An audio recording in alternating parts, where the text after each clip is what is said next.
Hello guys, good afternoon. Welcome to my YouTube channel, Delia Love Day Fanatics. Again, may nag-screenshot ko ng comment and then dinelete ko agad nila.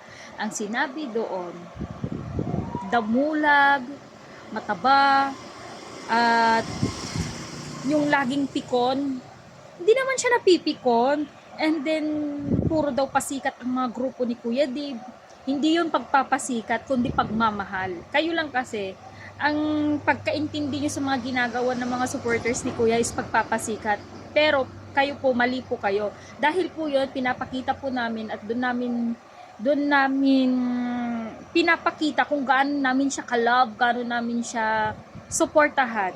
Kung gusto nyong sumuporta sa gusto nyo, kung gusto nyo din maging sikat siya, edi go! Wala namang pumipigil sa inyo. Wag nyo namang sabihin yung batang mataba, damulag, pikon, pabida. Hindi siya pabida. Kasi bless siya, nabi-bless siya ni Lord kasi mabait siya. Yun ang hindi nyo matanggap. So ngayon, ang dami nilang ini-screenshot pero hindi nyo pinapanindigan yung mga comment nyo. Kasi dinidelete nyo agad para hindi mabasa ng buong manalastas. Kasi nagbabasa yung mga bata at hindi nila alam kayo mga tita ay nagbabash sa kanila at nagsasabi ng hindi maganda. So, ako naman, hindi pang babash yung ginagawa ko, kundi nagsasabi ako ng katotohanan.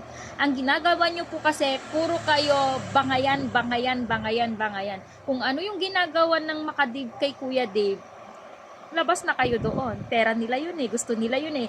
Kahit milyon ang ibigay nila kay Kuya Dave, basta't hindi galing sa'yo at hindi sila nanghihingi sa inyo. Quiet. Kung gusto niyo din magkaroon yung ganun ang gusto niyo, dibigyan mo din, wala namang pumipigil. Lahat po tayo ay nagmamahal lang po at sumusuporta. Gagawin nga na po natin eh.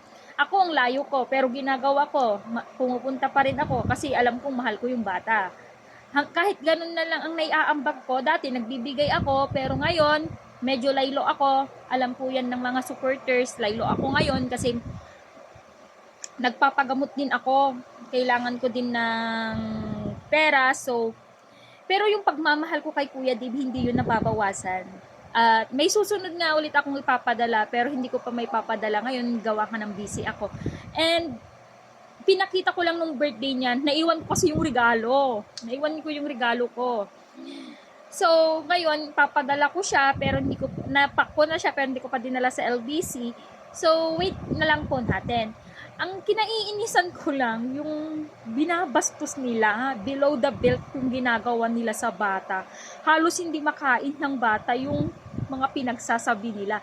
Pero pag bumelta ang Makadave at sasabihin din nila kay Luis yon, grabe, putak sila ng putak, na para silang manok na putak ng putak, pinupost sa mga social media. Panindigan nyo kung ano ang comment, panindigan nyo yun, wag nyong i-delete.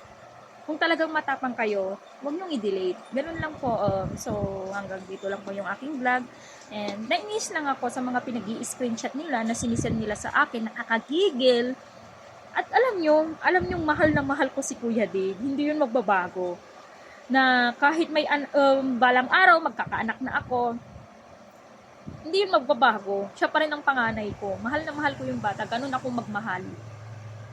So, hanggang doon na lamang po. And thank you so much sa lahat po ng nanonood, sumusuporta po sa aking channel. And please like and share. And please no skip ads, guys. Thank you so much.